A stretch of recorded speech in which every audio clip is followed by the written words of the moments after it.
ओम नमः शिवाय। दोस्तों, सावन चल रहा है। यह महीना हिंदू धर्म में विशेष महत्व रखता है। भक्त इस दौरान भोलेनाथ की कृपा प्राप्ति के लिए तरह तरह के जतन करते हैं। इस माह में महादेव अपने भक्तों पर अत्यंत ही प्रसन्न रहते हैं। दोस्तों, इस साल सावन की शुरुआत 22 जुलाई 2024 से हुई थी और इसका समापन 19 अगस्त को होगा।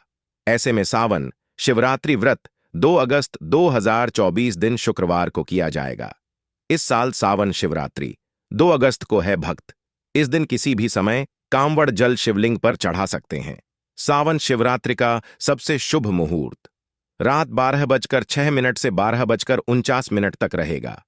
अगर आपकी कोई मन्नत पूरी न हो रही हो या फिर तमाम प्रयासों के बावजूद आपको करियर में सफलता न मिल रही हो या व्यक्तिगत जीवन में परेशानी चल रही हो, मसलन कोई भी दिक्कत हो, तो परेशान होने के बजाय अब की सावन सोमवार का व्रत करके यहां बताई गई व्रत कथा का पाठ करें।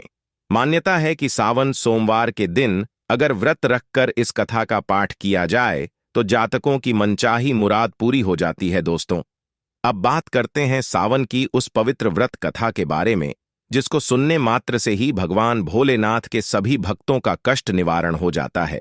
एक साहूकार था जो भगवान शिव का अनन्य भक्त था। उसके पास धन धान्य किसी भी चीज की कमी नहीं थी, लेकिन उसकी कोई संतान नहीं थी और वह इसी कामना को लेकर रोज शिवजी के मंदिर जाकर दीपक जलाता था।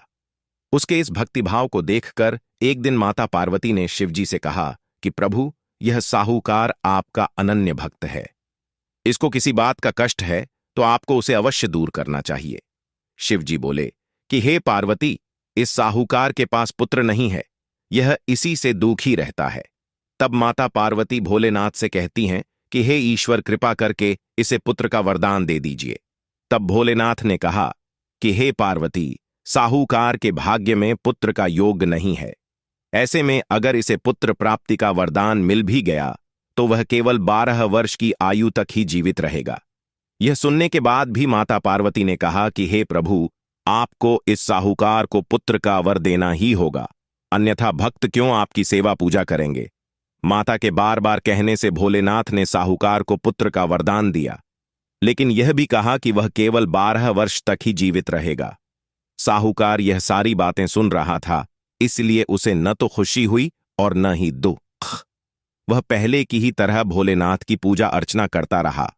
उधर सेठानी गर्भवती हुई और 9वें महीने उसे सुंदर से बालक की प्राप्ति हुई। परिवार में खूब हर्षोल्लास मनाया गया, लेकिन साहूकार पहले ही की तरह रहा और उसने बालक की 12 वर्ष की आयु का जिक्र किसी से भी नहीं किया। जब बालक की 11 वर्ष की आयु हो गई तो एक दिन साहूकार की सेठानी ने बालक के विवाह के लिए कहा। तो साहूकार ने कहा कि वह अभी बालक को पढ़ने के लिए काशी भेजेगा। इसके बाद उसने बालक के मामा जी को बुलाया और कहा कि इसे काशी पढ़ने के लिए ले जाओ और रास्ते में जिस भी स्थान पर रुकना वहां यज्ञ करना और ब्राह्मणों को भोजन कराते हुए आगे बढ़ना। वे सब इसी तरह करते हुए जा रहे थे कि रास्ते में एक राजकुमारी का विवाह था। जिससे उसका विवाह होना था वह एक आंख से काना था। तो उसके पिता ने जब अति सुंदर साहूकार के बेटे को देखा तो उनके मन में आया कि क्यों न इसे ही घोड़ी पर बिठाकर शादी के सारे कार्य संपन्न करा लिए जाएं। तो उन्होंने बालक के मामा से बात की और कहा कि इसके बदले में वह अथाह धन देंगे, तो वह भी राजी हो गए। इसके बाद साहूकार का बेटा विवाह की बेदी पर बैठा और जब विवाह कार्य संपन्न हो गए तो जाने से पहले उसने राजकुमारी की चुंदरी के पल्ले पर लिखा कि तेरा विवाह तो मेरे साथ हुआ, लेकिन जिस राजकुमार के साथ भेजेंगे वह तो एक आंख का काना है। इसके बाद वह अपने मामा के साथ काशी के लिए चला गया। उधर जब राजकुमारी ने अपनी चुनरी पर यह लिखा हुआ पाया तो उसने राजकुमार के साथ जाने से मना कर दिया। तो राजा ने भी अपनी पुत्री को बारात के साथ विदा नहीं किया। बारात वापस लौट गई। उधर मामा और भांजे काशी जी पहुंच गए थे। एक दिन जब मामा ने यज्ञ रचा रखा था और भांजा बहुत देर तक बाहर नहीं आया तो मामा ने अंदर जाकर देखा तो भांजे के प्राण निकल चुके थे। वह बहुत परेशान हुए, लेकिन सोचा कि अभी रोना पीटना मचाया तो ब्राह्मण चले जाएंगे और यज्ञ का कार्य अधूरा रह जाएगा। जब यज्ञ संपन्न हुआ तो मामा ने रोना पीटना शुरू किया। उसी समय शिव पार्वती उधर से जा रहे थे तो माता पार्वती ने शिवजी से पूछा, हे प्रभु, ये कौन रो रहा है? तभी उन्हें पता चलता है कि यह तो भोलेनाथ के आशीर्वाद से जन्मा साहूकार का पुत्र है। तब माता पार्वती कहती हैं कि हे स्वामी, इसे जीवित कर दें, अन्यथा रोते रोते इसके माता पिता के प्राण निकल जाएंगे। तब भोलेनाथ ने कहा कि हे पार्वती, इसकी आयु इतनी ही थी सो वह भोग चुका। लेकिन मां के बार बार आग्रह करने पर भोलेनाथ ने उसे जीवित कर दिया। लड़का ओम नम शिवाय करते हुए जी उठा और मामा भांजे दोनों ने ईश्वर को धन्यवाद दिया और अपनी नगरी की ओर लौटे।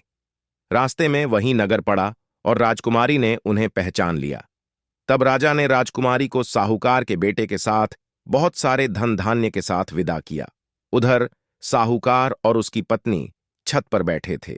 उन्होंने यह प्रण कर रखा था कि यदि उनका पुत्र सकुशल न लौटा तो वह छत से कूदकर अपने प्राण त्याग देंगे। तभी लड़के के मामा ने आकर साहूकार के बेटे और बहू के आने का समाचार सुनाया, लेकिन वे नहीं माने तो मामा ने शपथ पूर्वक कहा। तब तो दोनों को विश्वास हो गया और दोनों ने अपने बेटे बहू का स्वागत किया। उसी रात साहूकार को स्वप्न ने शिवजी ने दर्शन दिया और कहा कि तुम्हारे पूजन से मैं प्रसन्न हुआ। इसी प्रकार जो भी व्यक्ति इस कथा को पढ़ेगा या सुनेगा उसके समस्त दुआख दूर हो जाएंगे और मनोवांछित सभी कामनाओं की पूर्ति होगी और उसके जीवन में भगवान शिव जी के आशीर्वाद से कोई कमी नहीं होगी। धन्यवाद।